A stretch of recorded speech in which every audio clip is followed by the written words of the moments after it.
स्वागत है दोस्तों। आज के मुख्य समाचार में आज देश और दुनिया से कई अहम और बड़ी खबर आ रही है। बात करेंगे हर खबर पर विस्तार से। जेडीएस के लिए बड़ी मुसीबत बना बीजेपी से हाथ मिलाना, 100 से अधिक नेताओं ने दिया इस्तीफा। बात करेंगे इस पर विस्तार से। वहीं अगली बड़ी खबर में आपको बताएंगे मध्य प्रदेश विधानसभा चुनाव से पहले राहुल गांधी ने चला ओबीसी कार्ड, कहा सत्ता में आए तो ये कदम जरूर उठाएंगे। वहीं अगली बड़ी खबर में आपको बताएंगे दिल्ली में कांग्रेस में शामिल हुए 20 से ज्यादा आप नेता। इंडिया गठबंधन को लेकर कही बड़ी बात। एक और बड़ी अपडेट, राजस्थान में चुनावी रंग का असर, गहलोत ने उपराष्ट्रपति पर किया हमला, पीएम से भी मांगी गारंटी। तो चलिए देख लेते आज की पहली बड़ी खबर। जेडीएस के लिए बड़ी मुसीबत बना बीजेपी से हाथ मिलाना, 100 से अधिक नेताओं ने दिया इस्तीफा। दरअसल दोस्तों, कर्नाटक में भारतीय जनता पार्टी के साथ गठबंधन करना एचडी देवगौड़ा की पार्टी जनता दल सेकुलर यानी जेडीएस के लिए भारी साबित हो रहा है।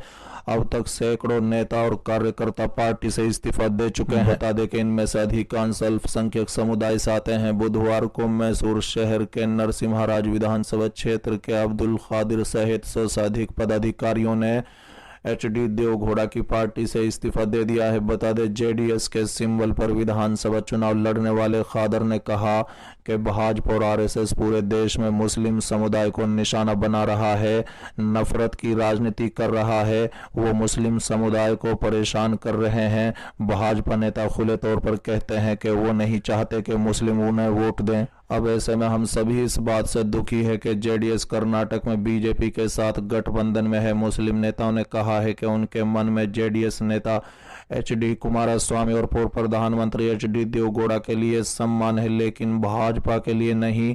इस्तीफा देने वाले जेडीएस अल्पसंख्यक नेताओं ने जेडीएस अध्यक्ष सीएम इब्राहिम से भी आग्रह किया है कि वो तुरंत इस्तीफा दें। जेडीएस के वरिष्ठ नेता और प्रदेश उपाध्यक्ष सैयद शफीउल्लाह साहब ने पार्टी से इस्तीफा दे दिया है। जेडीएस की प्रवक्ता रही यूटी फरजाना अशरफ ने भी पार्टी से इस्तीफा दे दिया है। फरजाना ने जेडीएस मीडिया सेल के प्रमुख श्रीकांत गौड़ा को लिखे पत्र में कहा है कि वो वैचारिक मतभेदों के कारण पार्टी के प्रवक्ता पद से इस्तीफा दे रही हैं। जेडीएस के संरक्षक एचडी देवगौड़ा ने इस महीने की शुरुआत में घोषणा की थी कि पूर्व मुख्यमंत्री एचडी कुमारस्वामी, गृह मंत्री अमित शाह और भाजपा के राष्ट्रीय अध्यक्ष जेपी नड्डा के साथ बैठक के बाद भाजपा के साथ गठबंधन करेंगे। जेडीएस की बात करें तो लंबे समय से कर्नाटक में एक मजबूत तीसरा खिलाड़ी है। यहां बीजेपी और कांग्रेस की आमने सामने की लड़ाई होती है। बीते विधानसभा चुनाव में कांग्रेस ने बीजेपी को कर्नाटक की सत्ता से बेदखल किया था। चलिए अगली खबर, मध्य प्रदेश विधानसभा चुनाव से पहले राहुल गांधी ने चला ओबीसी कार्ड, कहा सत्ता में आए तो ये कदम जरूर उठाएंगे। बीजेपी से पूछे सवाल। दरअसल दोस्तों, मध्य प्रदेश में इस साल के आखिर में विधानसभा चुनाव होने हैं, जिसकी वजह से सभी राजनीतिक दल एड़ी चोटी का जोर लगाने में लगे हुए हैं। पक्ष हो या विपक्ष, सभी राजनीतिक दल के नेता प्रचार प्रसार करने में लगे हुए हैं। कोई भी नेता या पार्टी किसी भी तरह की कसर छोड़ नहीं रही है। बता दें कि बीजेपी और कांग्रेस के नेता तो तूफानी प्रचार करने में लगे हुए हैं। इसी कड़ी में राहुल गांधी और कांग्रेस की जन आक्रोश यात्रा में शामिल होने के लिए काला पीपल विधानसभा के पोलिया क्लब पहुंचे, जहां पर उन्होंने भाजपा पर जमकर निशाना साधा। बता दें कि बीजेपी पर निशाना साधते हुए राहुल गांधी ने कहा है कि विचारधारा की लड़ाई है। एक तरफ कांग्रेस है, दूसरी तरफ बीजेपी और आरएसएस है। एक तरफ गांधी है, दूसरी ओर गॉड से, एक तरफ मोहब्बत है और दूसरी ओर नफरत। राहुल गांधी ने महिला आरक्षण कानून में ओबीसी को शामिल किए जाने को लेकर बड़ा ऐलान किया है।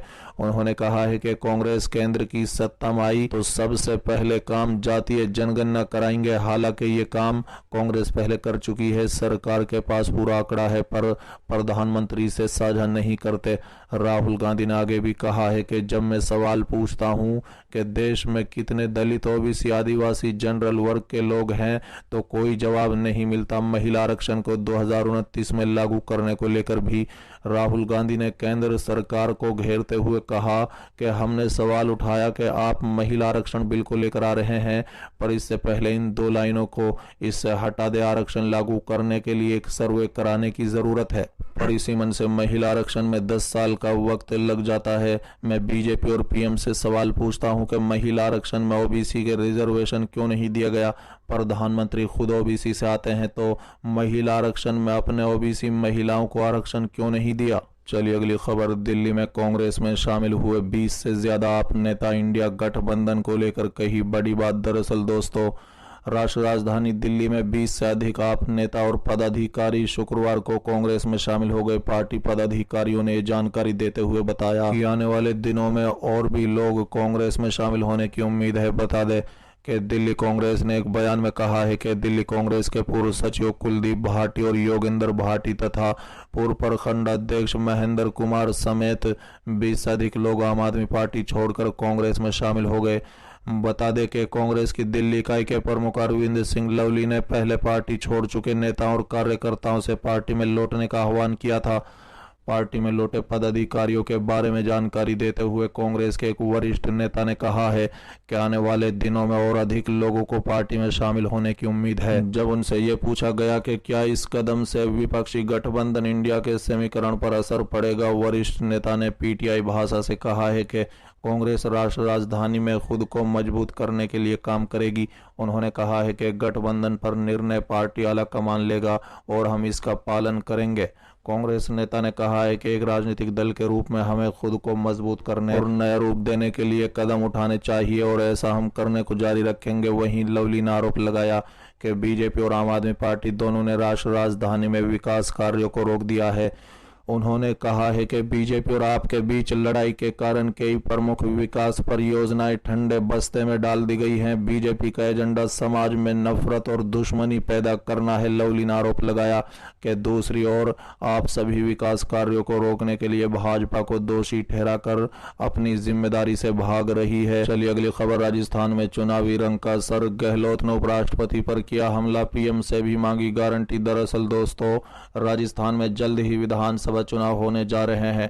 अब राजनीतिक पार्टियों के नेता केवल पक्ष विपक्ष के नेताओं पर ही नहीं बल्कि देश के संवैधानिक पदों पर बैठे हुए लोगों पर भी टिप्पणियां करना शुरू कर चुके हैं। बता दें कि बीते कई दिनों से मुख्यमंत्री अशोक गहलोत, उपराष्ट्रपति और राजस्थान के मूल निवासी जगदीप धनखड़ के खिलाफ बयानबाजी करते नजर आ रहे हैं। बता दें, अब एक बार फिर मुख्यमंत्री अशोक गहलोत ने उपराष्ट्रपति जगदीप धनखड़ और केंद्र सरकार पर निशाना साधते हुए कहा है कि हमने सामाजिक सुरक्षा देने की गारंटी का काम किया है, साथ ही आम जन के हितों के लिए प्रदेश सरकार ने कई योजनाएं लॉन्च की हैं, जिसकी चर्चा आज पूरे देश में हो रही है। अब वो पीएम को भी कह रहे हैं कि जो काम उनकी सरकार ने राजस्थान में किया है उसे पूरे देश में किया जाए ताकि देश की जनता ज्यादा से ज्यादा लाभ उठा सके। साथ ही मुख्यमंत्री अशोक गहलोत ने कहा है कि आज भी आम बात है कि जब सरकार बदलती है तो पहले से चली आ रही योजनाओं को बदल दिया जाता है। ऐसा बिल्कुल भी नहीं होना चाहिए। इस बात की गारंटी प्रधानमंत्री नरेंद्र मोदी को देनी चाहिए। भारत में ईवीएम को लेकर विपक्ष नाराज, कांग्रेस नेता मनीष तिवारी की मांग बैलेट पेपर के जरिए हो चुनाव। दरअसल दोस्तों, लोकसभा चुनाव से पहले एक बार फिर इलेक्ट्रॉनिक वोटिंग मशीन यानी ईवीएम को लेकर विपक्ष नाराजगी जताना शुरू कर रहा है। वहीं कांग्रेस के नेता मनीष तिवारी ने 2024 के लोकसभा चुनाव बैलेट पेपर के जरिए कराने की मांग की। बता दें कि तिवारी ने कहा है कि ईवीएम मशीन को हैक भी किया जा सकता है, इसलिए इस बार का लोकसभा चुनाव बैलेट पेपर के जरिए होना चाहिए। कांग्रेस नेता ने कहा है कि मुझे ईवीएम को लेकर चुनाव आयोग का चाल समझ नहीं आता। मनीष तिवारी ने कहा है कि इलेक्ट्रॉनिक वोटिंग मशीन आखिरकार एक मशीन है। लोकतंत्र इतना कीमती है कि इसे तकनीक के भरोसे नहीं छोड़ा जा सकता। सवाल ये नहीं है कि ईवीएम में हेराफेरी किया जाता है या नहीं, इसलिए ईवीएम की जगह कागजी मतपत्रों को वापस लिए जाने की पर्याप्त कारण है। ईवीएम आखिरकार एक मशीन है और किसी भी मशीन की तरह इसमें धांधली की जा सकती है, इसे हैक किया जा सकता है। इस पर रोक लगाया जाए, नहीं तो इसके साथ खिलवाड़ किया जा सकता है। बता दें कि उन्होंने आगे कहा है कि मैं चुनाव आयोग के पितृसत्तात्मक जुनून को नहीं समझता हूं। यहां तक कि जिन देशों ने इलेक्ट्रॉनिक वोटिंग मशीन को अपनाया था वो साधारण कारण से कागजी मतपत्रों पर वापस चले गए हैं, क्योंकि उनमें हस्तक्षेप किया जा सकता है। इसलिए उन परिस्थितियों में 2024 के चुनाव कागज पर होने चाहिए। चलिए अगली खबर। सांसद दानिश अली ने पीएम मोदी को लिखा पत्र, रमेश बिधूड़ी को लेकर की मांग। दरअसल दोस्तों, बहुजन समाज पार्टी के सांसद दानिश अली ने प्रधानमंत्री नरेंद्र मोदी को पत्र लिखा है। बता दें कि दानिश अली ने पत्र में लिखा कि भारतीय जनता पार्टी के लोकसभा सदस्य रमेश बिधूड़ी द्वारा उनके खिलाफ की गई अपमानजनक टिप्पणी के मामले में जवाबदेही और दंड सुनिश्चित किया जाए ताकि आगे सदन में ऐसी घटनाएं नहीं हो। बता दें कि दानिश अली ने खुद को मिली धमकियों का हवाला देते हुए अपने लिए पुख्ता सुरक्षा व्यवस्था की मांग की।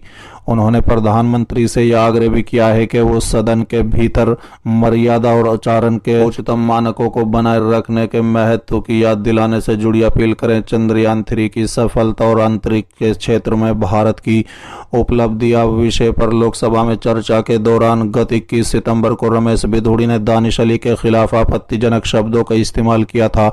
दानिश अली को बिधूड़ी ने आतंकी और उग्रवादी कहा था। इसके साथ ही धार्मिक पहचान पर भी हमला किया था।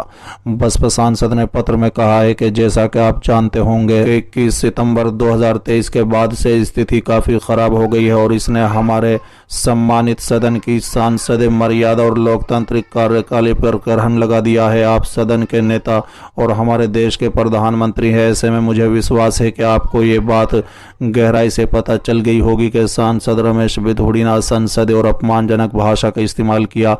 उन्होंने कहा है कि आप इस दिन सदन में मौजूद नहीं थे, फिर भी बिधूड़ी ने अपने संबोधन के दौरान आपका जिक्र करते हुए अनुचित भाषा का इस्तेमाल किया। मैंने प्रधानमंत्री को संबंध में ऐसी भाषा के उपयोग पर आपत्ति जताई। सदन की कार्यवाही से ये स्पष्ट है कि सत्ता पक्ष के किसी भी सदस्य ने आपके प्रति असंसदीय भाषा के उपयोग के खिलाफ मेरे रुख पर आपत्ति नहीं जताई। जब मैंने बिधूड़ी का ध्यान आपके प्रति असंसदीय भाषा के इस्तेमाल की ओर दिलाया तो वो भड़क गए और उन्होंने मुझे आतंकवादी और उग्रवादी कहा।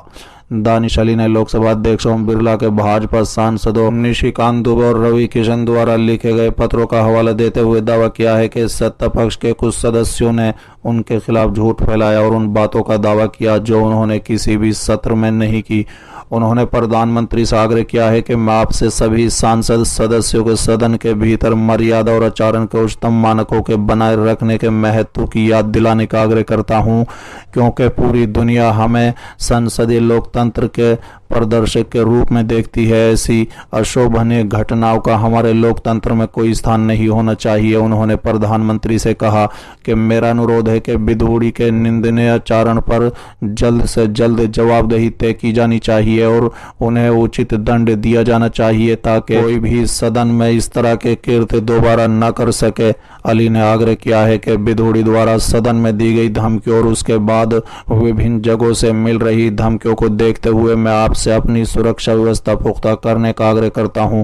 यह आवश्यक है कि मैं और अन्य सांसद बिना किसी संदेह के अपने कर्तव्यों का पालन करने में सक्षम हैं। बता दें कि बसपा के लोकसभा सदस्य ने कहा है कि विशेष सत्र के दौरान हुई हालिया घटना एक व्यक्ति के रूप में सिर्फ मुझ पर ही हमला नहीं है बल्कि हमारे लोकतंत्र के मूल पर हमला है। उन्होंने कहा है कि मुझे विश्वास है और आशा है कि सदन के नेता के रूप में आप हमारे देश के लोकतांत्रिक मूल्यों को बनाए रखने के लिए आप उपरोक्त मुद्दों पर विचार करेंगे।